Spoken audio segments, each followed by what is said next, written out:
universities, ARS, NRCS, and farmers. We just held our conference the last 2 days, and we're looking for how we can help pasture-based farmers do a better job of their grazing management through additional research. Sometimes it's research that actually involved with, okay, we've got this wonderful product that comes off of pasture. How does that differ from the ones that are grown either on a feedlot or in a conventional dairy where they're all confined all the time and things of that sort? We're doing quite a wide range of topics. One of our topics right now is even orchard grass diet. We got problems in the mid-Atlantic with orchard grass dying off, and it's one of our principal grasses. We're trying to find out what that problem is. Well, today I'm going to talk to you about pasture condition scoring. This is something I worked on when I was with the Natural Resources Conservation Service back starting in the 90s and then up to about about 2001 or so is when we first published this. What I'm trying to do today is just kind of give you an overview of what pasture condition scoring is, how it might fit in your operations if you're a farmer and have a lot of paddocks that you need to evaluate. Kind of picks up on some of the things that Jim Jerry's talked about just earlier today. So the way to assess your pastures as you go through the season, or it could be something that you're assessing over a long period of time. Taking a look at them from year to year to year to see if they're improving or whether they're declining. So that's kind of the reason for doing this. And a lot of the ways to look at these indicators that we start to talk about later on, a lot of it you can do just by eyesight. There are some things like if you haven't had soil tests done on your pastures, then it does mean taking some soil samples to make sure you don't have a nutritional problem on there.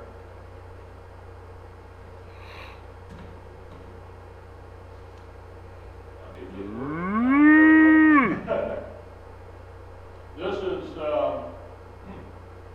too often we have our livestock doing the management for us, and they don't do a very good job of managing it, especially if they're confined animals. Now, if they're the wild buffalo or the bison that were back in the time when we first settled this country, well, they could manage it pretty well because they were free to roam wherever they needed to go. And so once they ate the grass there, they just went somewhere else.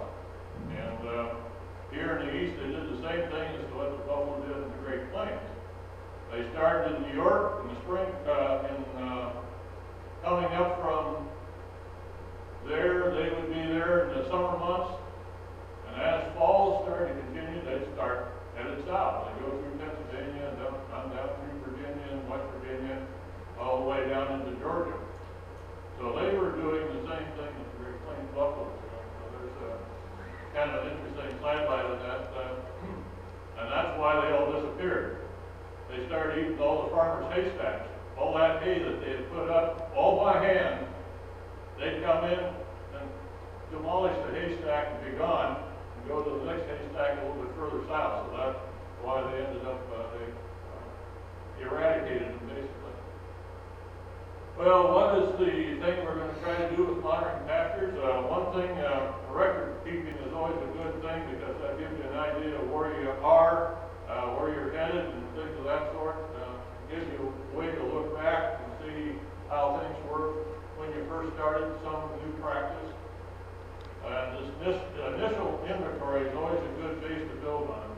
Go out and do a pasture condition score on all your pastures, get an idea of what's going on. And then you revisit them from time to time to see whether the conditions are there are better or worse than what they were before. And it improves your farm's sustainability over the long haul by making sure that you've got plenty of grass there for the livestock you're trying to feed. Pasture condition scoring is a tool that rates our pastures by and how that's affected by our management inputs. It could be agronomic inputs like lime and fertilizer. It could be our grazing management. How are we rotating the cattle? Are they continually grazing out there? Are they in a rotation scheme? Are Are we leaving enough residual stubble?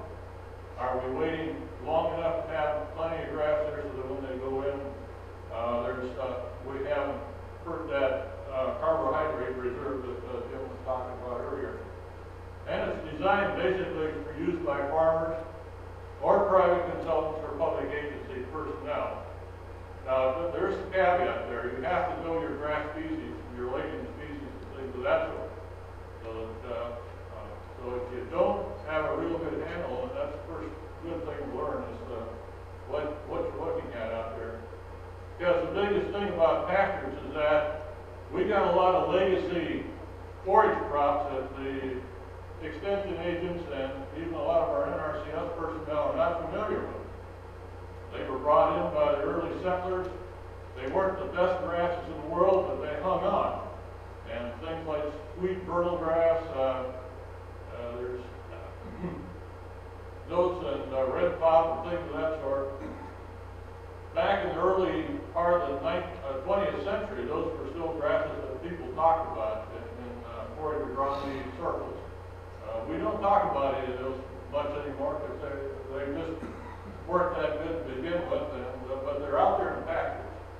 So you need to know sometimes some of these little quirky ones that just happen to appear and you wonder what in the world is that.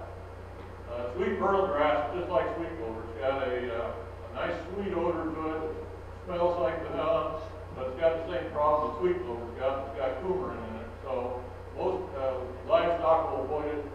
And so it's out there, and it's almost like room set. It's something that's there, but it's taking up space. It's going to be used to grow good grass.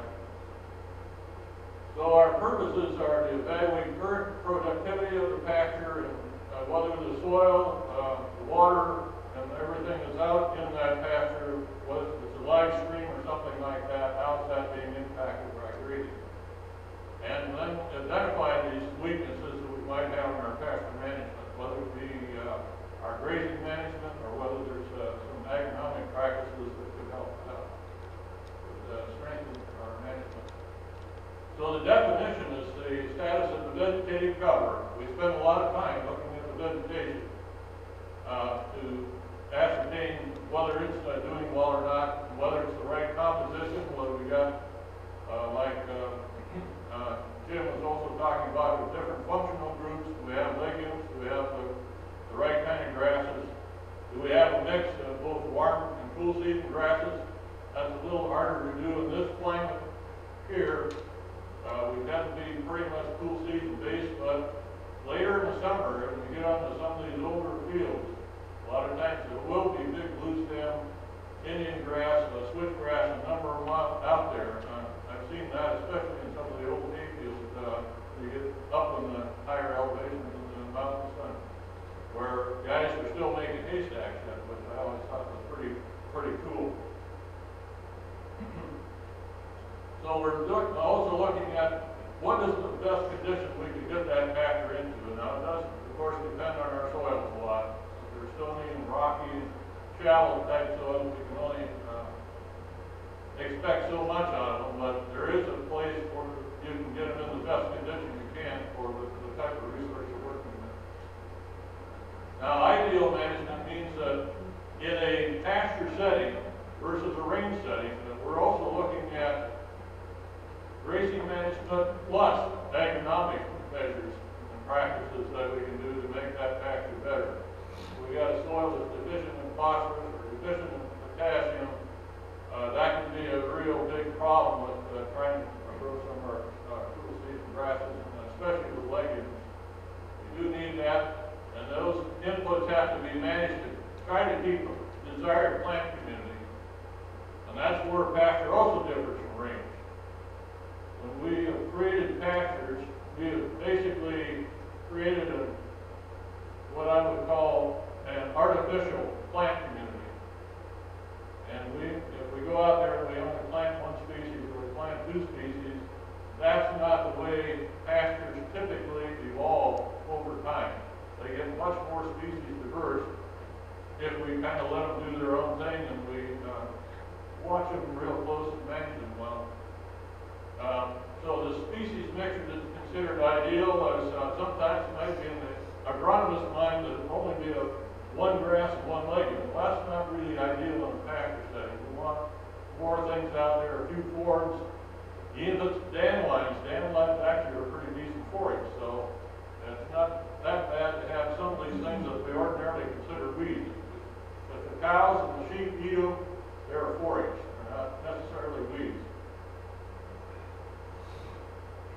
One of the things we need to also think about is on introduced pasture species, which I just talked about.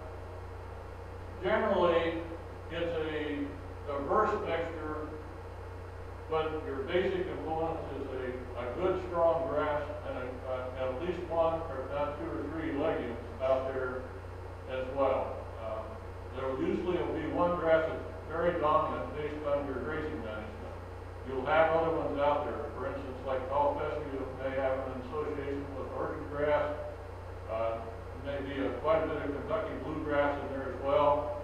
And based on what you do with your grazing management, you can shift that balance between bluegrass, Pasture, and orchard grass a lot of times. So what do we have in the score sheet itself? We have 10 indicators. We look at 10 different indicators. Some of these you would watch pretty closely on a pretty regular basis. Others you would maybe do just once a year and things of that sort. So it's not like you have to go out there and do 10 of them every time, but you look at the ones that you feel you need to look at closely. Now with our plant vigor indicator, we've got 6 positive factors where you can lose plant vigor. One of them might be if the soil fertility is not so good. It's grazing management. How much grazing pressure have you put on that plant community? Is it too much, not enough, and things of that sort. And we have a 5-point system then that rates them from 1, which is quite poor. In many instances, some of those indicators are going to be poor if it's a pasture that some of our Chesapeake Bay program people say is a pasture when in fact it's nothing more than a feedlot.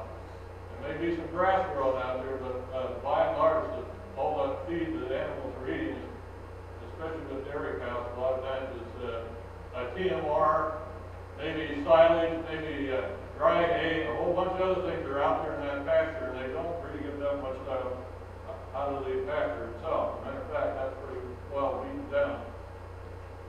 So when you get to the best, you've got a real strong, healthy stand, pretty much 100% ground cover. You got a good mix of legumes and grasses and things of that sort. So other things are we try to use numeric ranges whenever we can, but that doesn't always describe the situation very well. So some of our indicators are narratives, and they try to give you an idea of what the rating would be based on, you try to get the best fit answer. You look at those narratives, you say, well, this pasture looks like it falls in a category 3 or 4 or something like that. And that's how you go about determining that. This is the score sheet itself. A few people that came in late, I do have a copy of the score sheet itself. I'll go through each of the indicators one by one in the next setting. But over here on the right-hand side, we have first on the top, we put down the paddock. It's either if you have a number system, you put the number in there, or if you got a short description, you put that in there. And then we've got percent desirable plants. You're looking at that. You give it a score, then you put it in the first column if that's where you're in the field that you're evaluating at the time. You just go down the line, and you can do an overall score. But one of the things I like about the pasture condition score, sometimes it's not so important what the overall score is that what you really want to do is look at for indicators that maybe aren't doing quite so good. So, and you might go back and look at that. So here's how it gets filled out. You have the name up there. This one particular one is field 6, and we come up with a rating for each one of the indicators. and you ended up with an overall score of 45, which is really quite good. It's hard to hit a 45 most of the time. But I don't want anybody to walk away thinking this is like a test in a school. We don't really care what the score is so much as we want to see where is it I'm falling down in management. Where could I improve? Which indicator is giving me some problems that I could address? So here's the overall score, 45 to 50, really no change needed. And for an individual indicator, if it's a 5, you don't need to worry about it. Now, if it's 35 to 45, where we have an individual field that maybe has come down to a 4, maybe some minor changes might improve the situation, but it's something good way maybe if it's not one of the indicators that's really a real serious one that could impact on especially productivity over the long haul. And then we've got 25 to 35 or 3 improvements would benefit productivity, or it may help water quality or reduce soil erosion or something like that. And then these, if you start to fall into this category, then there's a lot of immediate changes required. This might be you've taken over a farm that maybe hadn't been worked on a whole lot with improvements. And so you're starting from having square one, and you really need to build things back up again. So that could be a situation where you might run into once in a while. Like I say, if you're down in this category, you're probably in a feedlot situation. The people are calling it pasture just because they want to put a label on it. It's not really a pasture because it's probably producing less than 10% or 30% of the total amount of feed that's going into that animal.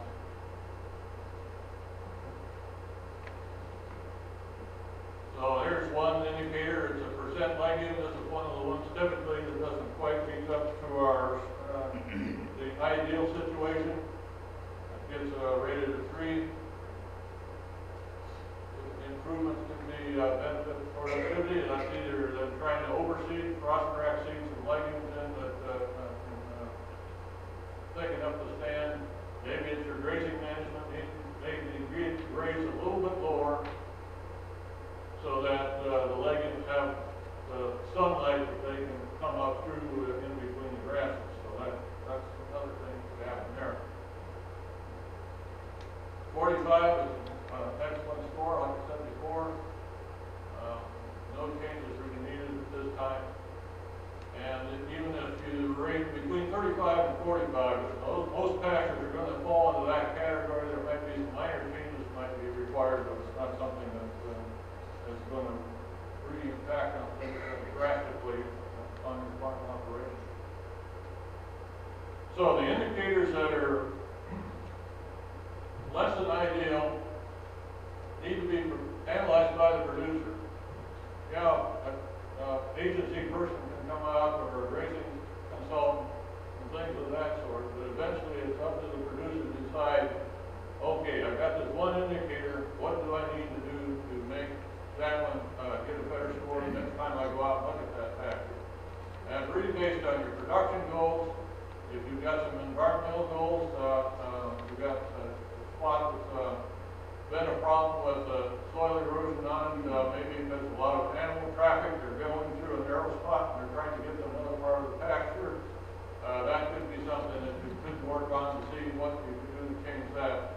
And it's always against the cost of improving. There'll be a lot of improvements made, but if there's not a favorable dollar-to-dollar exchange, if it's going to cost you more than it's worth, then it's probably not a real good idea to do it if you want to stay in business over the long haul. So we do the practices that would do the most to improve the overall score, or take the lowest scoring indicator and bring it up. So these are our 10 indicators. We have percent desirable plants, plant cover, diversity, residue, vigor, percent legume, uniformity of use, livestock concentration areas, and this is what maybe place a hay feeding bunk out there somewhere, or a ring, and we got it too close to a stream, or we got it maybe in a situation where it's in some kind of water flow path, and it actually causes a lot of problems in that situation. Soil compaction is one that's usually off of everybody's radar screen, but it's extremely important in pastures.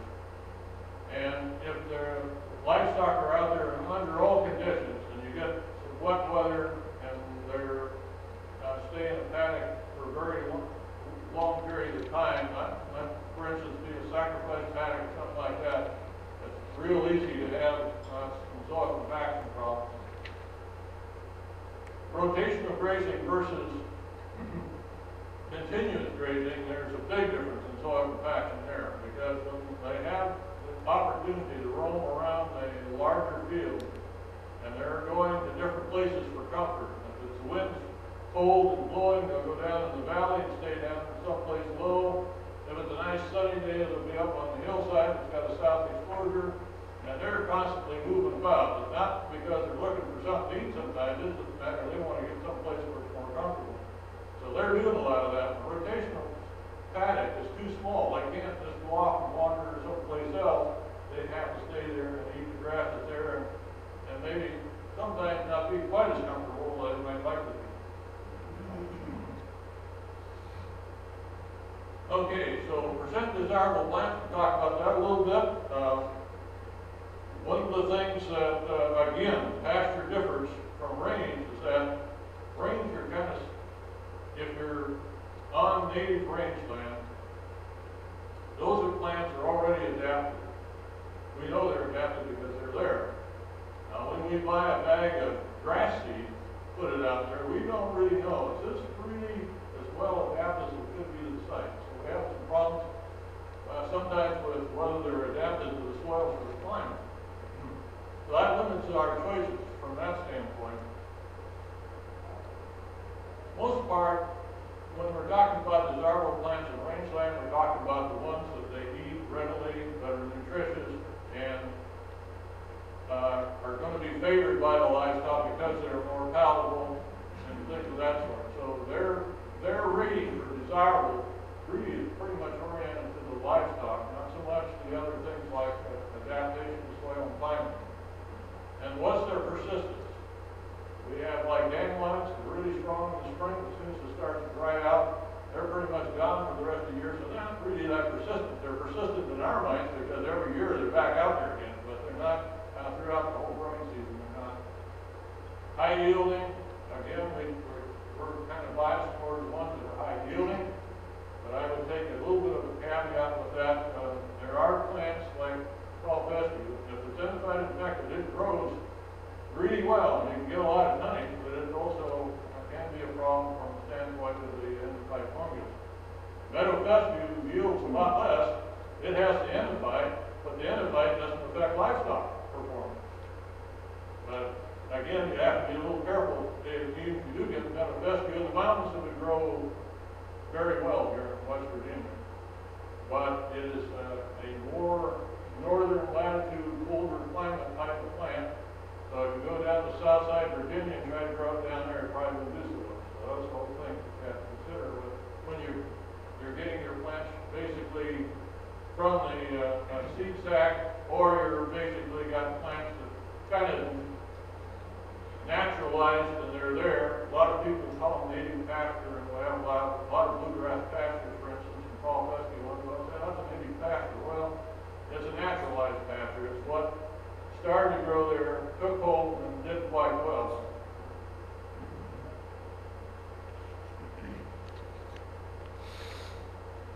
For instance, this is just a short list. I didn't want to clutter up the slide with a whole bunch of things, but if you were rating 4-H species, you were rating it for dairy for the state of Pennsylvania, you look at our desirable plants, for instance, orchard grass, Louisiana clover, and red clover would be good.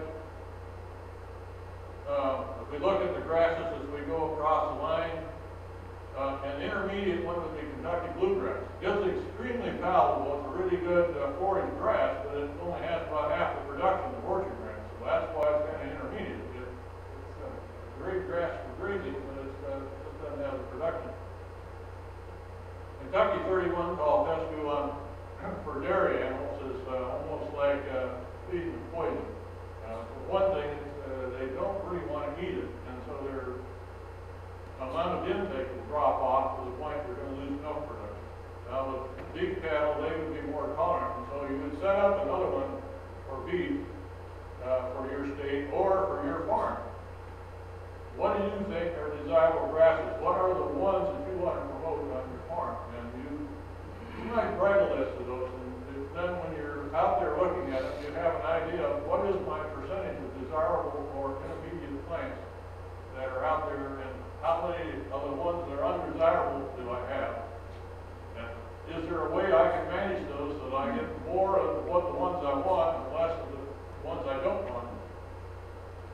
Crabgrass is another one that's undesirable in most dairy situations. One of the problems with it is it likes to go to seed pretty quickly in the summertime, and you have the seed heads, dairy cows in particular like to have to graze that with the seed heads, so that's the problem.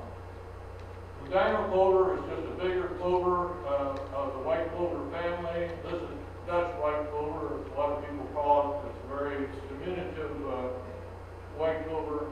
Again, the production's not very good on this, where this is quite a bit higher, so that's why these two fall in desirable intermediate. Let's see if we get all this. Yeah, there we go. This is looking at this particular pasture. This is a dairy pasture up in Wisconsin. It had been former cropland. You can see it's got kind of an open stand of grass, a lot of bunch grasses in there. And then right in the middle of the picture, we got some pigweed. Now you can see they chewed off a few leaves, but they really didn't like it very much. Got already got this flower and seed stock right there. So that's an undesirable plant, but everything else has been that is desirable is grazed about the kind of height you would like. Well, over long periods of time, if you got the undesirable plants, they've gone to seed, what's going to happen next year? You're going to have even more of them. So that's why you want to take a look at that and see what you've got, what percent desirable versus the other. Here's a North Carolina pasture with a pigweed and a Bermuda grass fescue. That makes up about 8%. So we're still in the most of the grasses that are out there for you is in the desirable range. But it's something we might want to think about down the road. Are we going to be able to manage this with grazing? Or are we going to need to do some kind of a clipping of that field and get it to those plants before they go to seed? Or herbicide treatment. Right now, probably not herbicide treatment. It's not quite that bad, but it's something to bear watching. Is it going to get worse over the years? Then some corrective action has to be taken. Horsetail, we got any of that at all? Hard to get rid of. If you use herbicide, you kill all the legumes.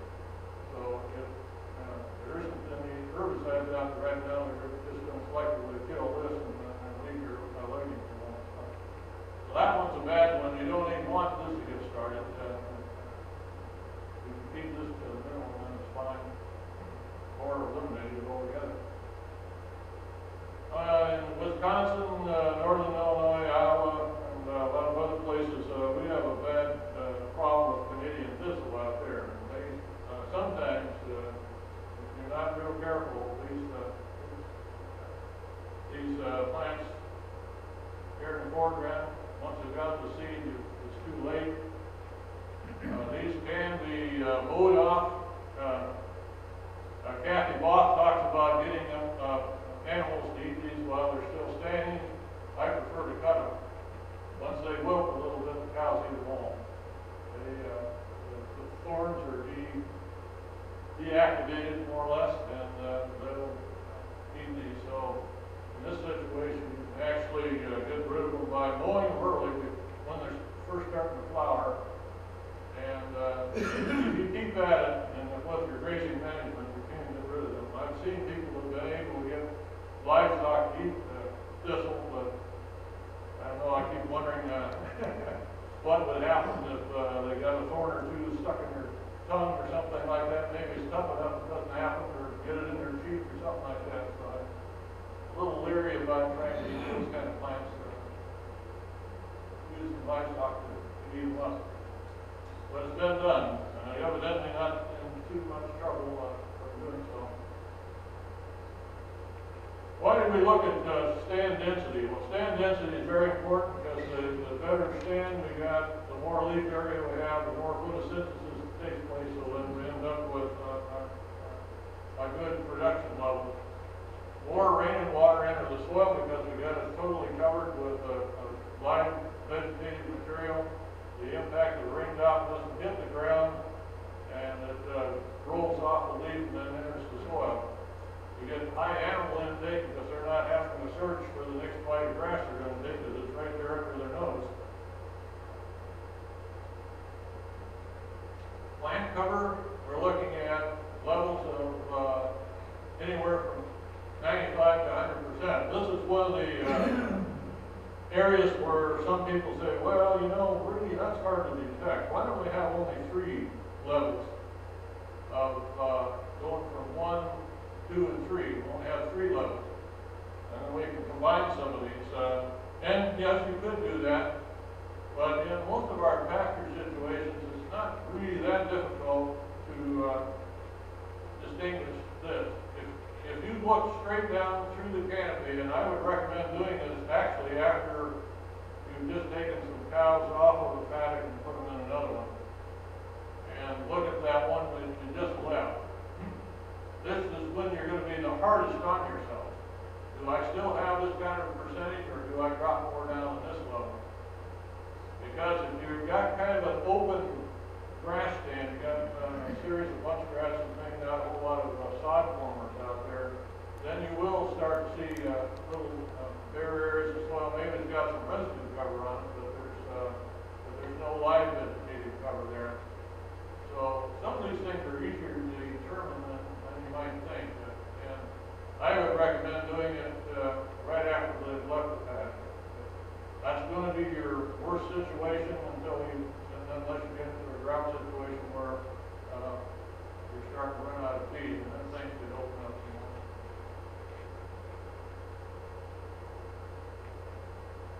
When we get into some of our native grasses, like gamma grass that's in this picture, that's seeded with a corn planter, so they end up being, because they got big seeds, a regular drill doesn't work very good. You end up with, for a while, especially until the gamma grass has had a lot of time to mature and grow bigger and bigger crowns, but they will expand the crowns considerably the older they get. And so you end up with a lot of bare spots. You have to make some allowances for crabgrass, or for the gamma grass, but the trouble is some weedier grasses will generally invade.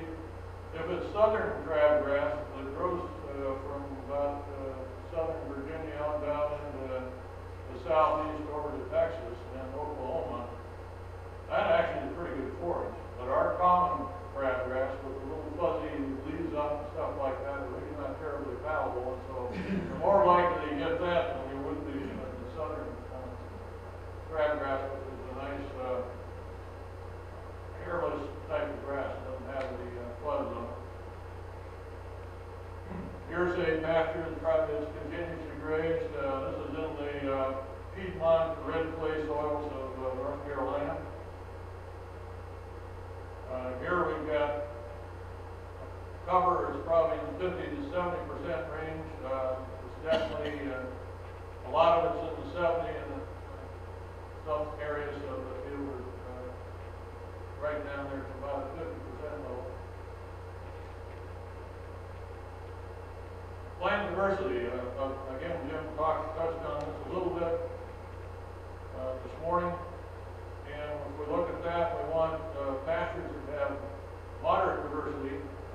Some people think, well, you know, 7 to 10 species would be better. Well, the trouble is, once you get to that many species, none of them are contributing that much to forage production. You're hard pressed to come up with a mixture if you're seeding pastures, or even if you're trying to work with pastures to make them more plant species diverse with just maybe grazing management and trying to reduce the amount of cow pesky limits. The practical limit's about five plant species. ARS has done some research on this. This is part of what our Northeast Pasture Consortium was trying to get that type of research from our ARS people and others, according to agronomists around the land grant university, looking at what is the optimal number of plants. And, but it's not the number so much, it's also whether they are got more than one functional group, like we were talking about this morning, with the cool season grasses. Most of our pastures are very dominated by that. They probably make up anywhere from about 70% to 90% or maybe even 100% of what's out there in some of our pastures. And it would be great to have legumes in there. It would also be good if we got it going into the summer month if we had some grasses that do better during that summer growth period than the ones that tend to go dormant and brown out at that time of year, such as Kentucky bluegrass has a tendency to do that.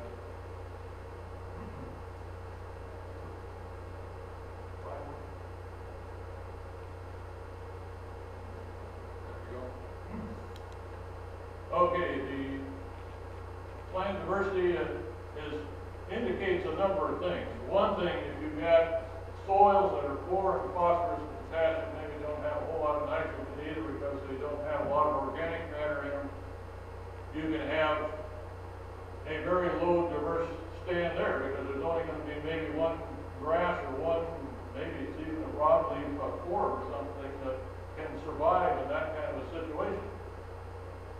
And the other case is like high nutrient ones. A classic example of that is to put a lot of nitrogen fertilizer down, you can forget about your legumes, they're going to disappear. You're going to have a grass that's going to be so strong, you're going to shade them out. So you end up with chances of having no way of getting diversity just because of your nutrient status in the soil. The other thing is the highest diversity often occurs in long-term cool season grasses, which was an interesting thing that was found out by our people at the Pasture Lab in the University Park, Pennsylvania. They went out around the Northeast, they looked at all the pastures that we had that had naturalized and looked at the species counts, and they were more diverse than our some of our range situations out west, which are natural communities. They were actually more diverse than those. So it's interesting that this can occur in our long-term cool season grasses where we're managing them well to get the diversity that you ordinarily would get. The functional group diversity extends the grazing season. You've got an alfalfa legume in your pasture. It's going to produce pretty well during the summer months. It will decline some in production, but it's not like the clovers that tend to brown out and go dormant. They'll continue to produce some forage and others quit. The functional diversity group tends to lessen wide swings. Again, there was a photograph or a slide that didn't show the difference there, where you don't have that great big peak in the spring and virtually nothing the rest of the year, except maybe a little bump in production as we're going into fall. Here's a diverse plant community up in Vermont. Plantain, I mean, the New Zealanders are trying to sell that stuff to us. We've got plenty of plantain right here. It's native and chicory, another one. Dandelion, we got one down here that we don't really want, and that's ragweed. Some of our continuously raised pastures midsummer are just loaded with ragweed. So if you're allergic to ragweed, you want to steer clear of that. And so do the cattle. They won't eat that at all. Being in a northerly climate, they get a lot of timothy, a lot of reed canary grass.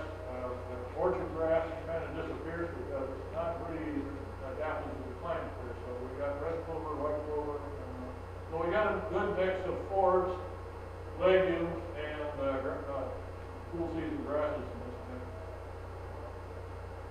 Well, here are our functional groups as I look at them from the standpoint of pasture, and our cool season grasses, our warm season grasses, the legumes, and the other forms. All will play a role, because some of them have deep tap root systems. They can go down and grab nutrients, lowering the soil profile and bring them up to the surface. Once they're eaten and the animals defecate or urinate, a lot of that is back on the surface, so we're bringing nutrients up from the subsoil and putting it on the surface. The legumes provide us with the nitrogen, which is good for the fertility of the soil. And the different grasses give us a different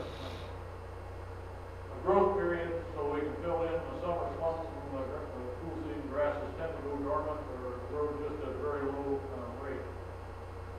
This is right here is a Bermuda grass, white clover stand from Georgia. Okay, dry weight rank method is a procedure that we use, we're starting to use a little bit in Natural Resources Conservation Service, and that's a simple way to determine what you've got for species composition. And this is done by just looking at a cutting frame. You don't do any cutting, you just use the frame to give you a kind of frame of reference, so if you're not looking outside an area and picking up other species that you wouldn't ordinarily do.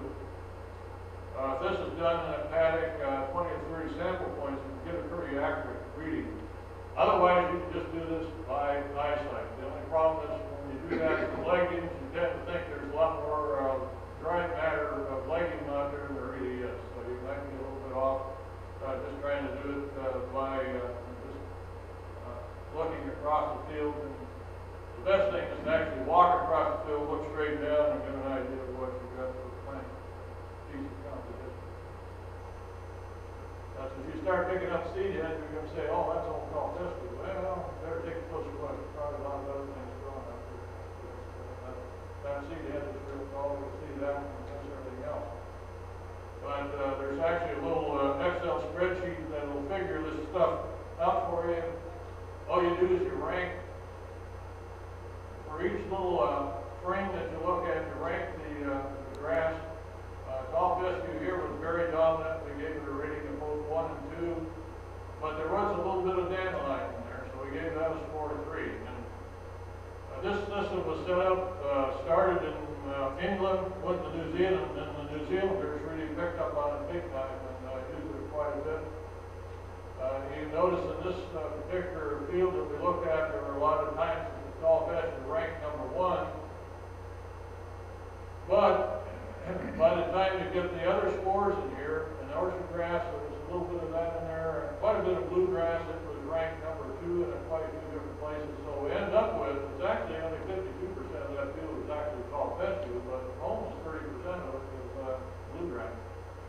This is was done in a pasture in central Pennsylvania. Orchard grass is only about 7%, not real big, but 6% dandelion, and we have just a little bit of white clover, only about 5% in there.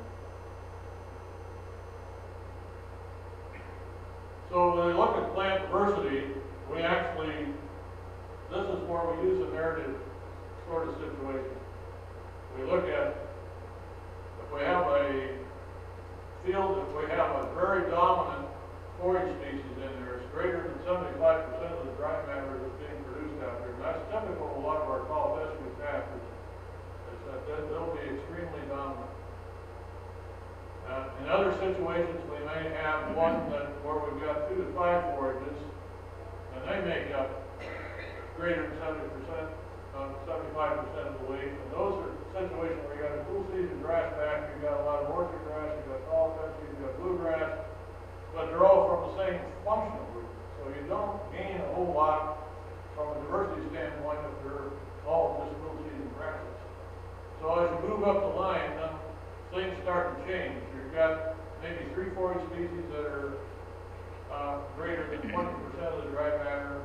They're still from one functional group. But, or you have 1 forage species, each in 2 functional groups. That might be like a lichen along with a cool season grass. And as you get up there, and you see that our cutoff really for what hard to attain. This is not something that's going to be easily attained, and it's not something I would really get overly concerned about, but if you really want to go for the ultimate, this would be where you end up eventually. But it depends on your situation. This is even achievable. That might be difficult in some of our situations, especially in Pasture country. It's a good grass. We don't want to really get rid of it altogether. We just need to manage it so we don't have the end-of-life problem that we can sometimes have. Plant residue, good, because I see that little raindrop once slipped on me to the left again. I had trouble keeping that where it belongs. But it protects the soil from raindrop and plant drip impact, so you get a good, and it also decreases the sheet flow of water coming down the slopes in a pasture. You get out there and you look at some situations, we get a lot of debris dams. If you have a really heavy rain, a lot of the grass stems that are sticking up there, there's residue underneath them. You'll get some little debris dams of dead grass and things like that that will kind of lace in between stems a lot of times. Standing dead, that's a problem in the other direction. We don't want a lot of standing dead out there, and I'll show some examples of that because that reduces your forage quality. And sometimes the animals will try to avoid that, but with cows it's pretty difficult to do it. They're going to get some dead grass in along with the green stuff, and that just hurts the quality, and they may reduce their intake because of that. And the other thing that you can do is you can have too much of a good thing with plant residue, especially on Bermuda grass pastures. A lot of times you get a thatch buildup in situations where maybe you haven't grazed maybe very intensely as a back 40 situation. You don't really want to send them back there very often. That sometimes will build up a thatch over time. We'll take a look at that a little bit too. Here's a Wisconsin. This is rotationally grazed, but this should have been cut for hay. This is one of those examples where Jim said you may not want to just plan on, okay, I'm going to take the first 3 paddocks and cut them for hay. This is one of those paddocks somewhere in the middle of the mix that should have been cut for hay rather than trying to graze it, because what they did is they don't top anything. What they do is they go in between. Okay? Graze this down tight with all these orchard grass seed stalks that just left alone. And that'll happen with a number of grasses. Timothy, red top, anything, once it goes to head, it becomes pretty much undesirable. You can take a desirable grass and put it into the undesirable category real quick if you allow seed to have development. It's that tough, stemmy stuff, very tough to chew, hard to bite off, so they don't bother. And they'll go in between all these little clumps of orchard grass. There was probably quite a bit of bluegrass in here, and they went to bluegrass because that was nice and palatable and that kind of stuff over. Here's a good example of standing dead. There's a fair amount of dead leaf in this right behind the guy's hand. This is a stand that was probably wasn't grazed soon enough, so they ended up starting to have some leaf dying off, and it's all mixed in now with the good stuff. And ground cover, there's a little bit of thatch in here, so this rates a score of a 3. It's nice to have a lot of residue cover, but there is a point where it becomes detrimental both to you end up with disease problems in your grasses a lot of times, because that thatch will harbor fungal diseases and things of that sort, and that can affect the forage quality too. Plant vigor, we look at response time for growth. We had some of that from Jim this morning too.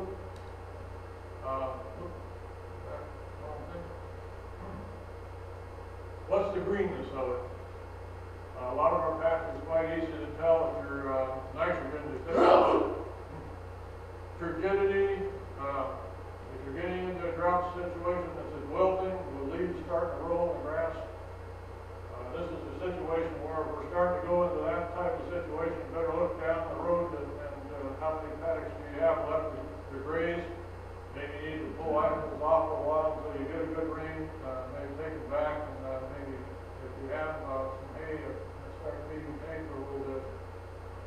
so you can get past that. Whatever option that you've got, anyway. If you've got other pastures that you can graze somewhere else, neighbor's place that maybe don't have cattle or whatever, and you can rent some ground and maybe do something like that. Or cut the numbers.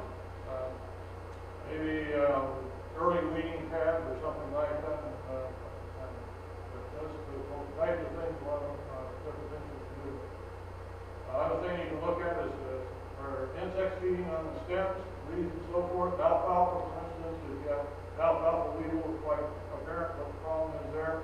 And not as bad in pastures where you've got scattered alfalfa plants, but you still might want to look at that than in a hayfield. But that can be very obvious in a hayfield and less obvious in the pasture. Okay, plant bigger. Short term, drought slows down the yields considerably. In a long term situation, you end up with thinning stems, you get weed encroachment, and a number of other things that you don't really want to have happen. Bigger is scored first time. For the first time, or scored less than 4. You want to check for the reasons. And then this is where we get into the causative factors. Grazing pressure, is it too much or too little? Insect or disease damage, you have any of that? A lot of times the disease problems, foliar diseases on grasses they hurt the quality, but it doesn't necessarily mean the death of the stand. So it may not be so much of a problem with actually losing grasses because of disease, but it's more of a quality forage standpoint. Or forage adaptation. One of the biggest things we've done for years and years and years, seed salesmen and trying to sell perennial ryegrass. Well, we just finished a study up in a number of the northeastern states, and this past winter, this was, I think, the third year, and winter has killed pretty much everything. They're all new varieties, all new ones. We thought, well, we'll try these. Maybe these are better than the ones that we had earlier. Doesn't matter. They winter kill. The other thing is, if you do have a summer drought, they're very susceptible to dry summer conditions. And it's not that they go dormant, they die. They don't do like bluegrass, hunker down and come back when the fall rain starts in. They flat out die. Their niche is really in a maritime climate. That's why they grow so well, especially in Ireland and parts of England, because they don't have a hot, dry summer. I was there in July, and it was cold. I brought a light jacket and a sweater, and I still was cold. So we toured a lot of dairy crackers that day, and it was good to get back on the bus again every now and then. Here's the situation.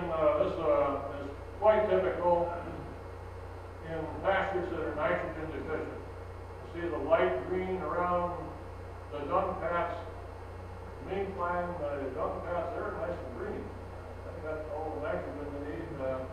Another thing that's interesting about this, we got a white clover there, another little dung path over here. You got white clover there. Any place where the grass is a little greener. That's because dung paths have a lot of phosphorus in them too. You go out and look around the edge where the lighter green is, there's no clover there. That's because they're going to the spot where they got adequate phosphorus levels. Percent legume, very important, because it does fertilize our grasses with the nitrogen that's produced by the rhizobium bacteria on the roots of the legumes. Because pastures, the most limiting nutrient on pastures is nitrogen. And the biggest reason that we lose a lot of nitrogen, the animals are returning about anywhere about 80–90% of that nitrogen back in the soil, but there's all kinds of losses. And you end up with only about half of that stuff still being available for plant uptake. Here's a good stand with about 40–60% legume content. This is another Vermont pasture here. You got the red clover, you got a lot of white clover in there, and some of that Ladina clover, one of the taller ones. A little bit of alside clover in there too. That's a good plant for alside clover. Here's a case where we actually got way too much. This is out in Utah on an irrigated pasture, dairy farm. Almost, probably close to 100% clover here. And it is a bloating legume, so you would have problems with bloating unless you're feeding a pretty good level of maybe TMR back in the barn. There's really not much grass out there. Uniformity of use is another thing that we look at. Is it spot grazed? Is it zone grazed? That affects forage utilization. A lot of the grasses stay there and never get used. This is a continuously grazed pasture in Illinois. In the fall of the year, once they spot graze, you have all these little, what looks like hummocks out there. It's just mature grass that they avoided in the spring and went to seed in. It's still not palatable because of all the dead stuff in there. And what ends up, they keep eating where they, like again, Jim said, they go back to the same places where they grazed before, over and over again. And so that spot grazing, once it's established in the spring, it never disappears until the winter snows come and everything gets beaten down and things start to green up again in the spring. And it might even carry over then. Then you got ungrazed areas. Sometimes this is can be caused by a lot of different things. I'm standing at the gate. This is another Illinois pasture close to our farm. There's a few dairy cows up on the hill there, a couple of dairy cows. But the dairyman was turning them in at this gate. This is the real expensive gate that was put in there. And they grazed all this on this side, and this is a stream down there, a very deeply entrenched stream they won't cross. A lot of people are concerned about stream bank, erosion caused by cows. This is a situation they don't even go anywhere near the bank. It's steep, very steep and deep. They won't cross it except at places where the slopes are a lot shallower down to the stream. Okay, livestock concentration areas. These can be a concern because they might be located very close to water sources and cause some pollution.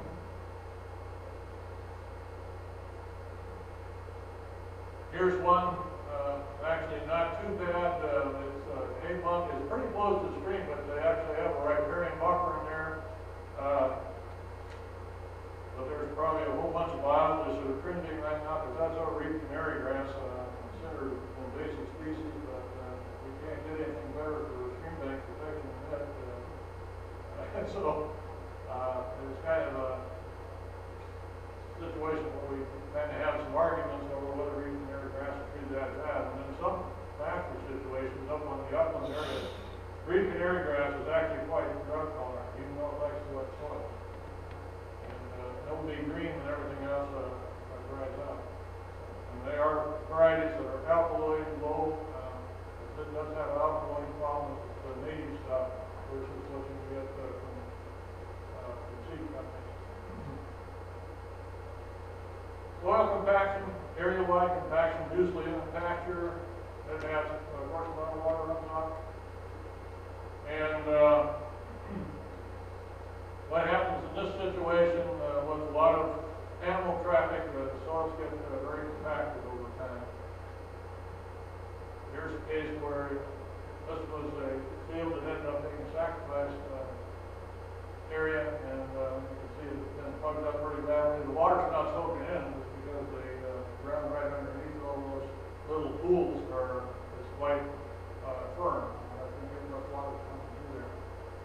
That can have a big difference on runoff. As our bulk density soil, as it gets higher and higher, the percent runoff goes clear up to about 80%. So if you have a 10-inch rain, 80% of that, or a 2-inch rainstorm, something like that, 80% is going to run off. And so it's just like it never rained at all practically. That's what's the problem. And erosion, we have the different types of sheet and drill and gully erosion. Just take a quick look at a couple of those. We have this is only a score of 3. It's really bad where this occurred, but the rest of the field is in good cover. So that's why, even though this is an area where you want to take a look at and see what you can do, maybe just livestock exclusion is only something you've got left to do. Stream banks, this is the case where we've got sloughing banks. Here we got a little bit of damage on stream banks, and the reason why it's bad at all because the cattle are being confined. This is a treading post that leaves a very narrow area for them to go through. And that gets worse and worse with time. And then a gully, those types of erosion. So in summary, what we're trying to do is balance our animal needs with pasture conditions. The better the pasture conditions, generally the higher the carrying capacity can be on pasture. We only spend money on the improvements that will give you the most return in environmental effect. We have this one field here, for instance, that was pretty weedy, it was diverse, but not very, a lot of good forage plants. This is the same picture taken at this slightly different angle after some good work, rotational grazing. So we can use it to document the status of the resources and periodic scoring, document and evaluate the effectiveness of those practices you apply.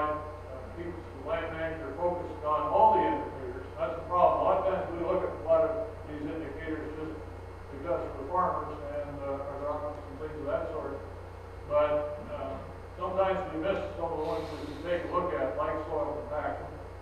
And that's easily done by just simply putting a probe in the ground, in the pasture, and then checking it at the edge of the field underneath the fence line. You can see a big difference in how that works. And these, both the scoring worksheet and the guide are on the NRCS website. They're not the easiest things to find in the world, but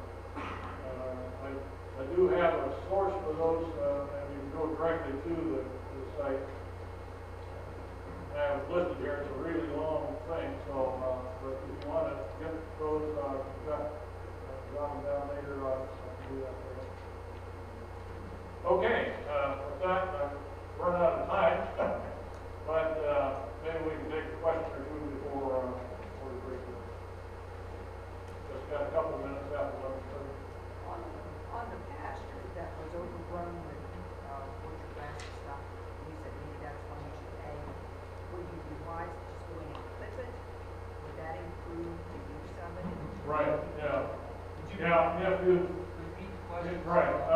Well, the question was about the orchard grass stand that had gone to seed head, and there was a lot of wasted forage out there. If you didn't cut it for hay, and you ended up in a situation like this where you grazed it, the best thing at this point would be to go in and clip it off. And actually, you could turn the cattle back in after it's dried a little bit, wilted, and maybe you can dry it for maybe a day. And you'll be surprised. They'll go back in and they'll start to eat some of that stuff that they wouldn't have eaten before because it's laying down there. They can kind of sort through and push the dead stuff aside and go for the stuff that's cured green. So that's one way. I've had a dairy farm in Pennsylvania used to do that quite frequently. Because he was worried about losing forage, and he would clip those pastures and then turn the cows in one more time for just a few hours.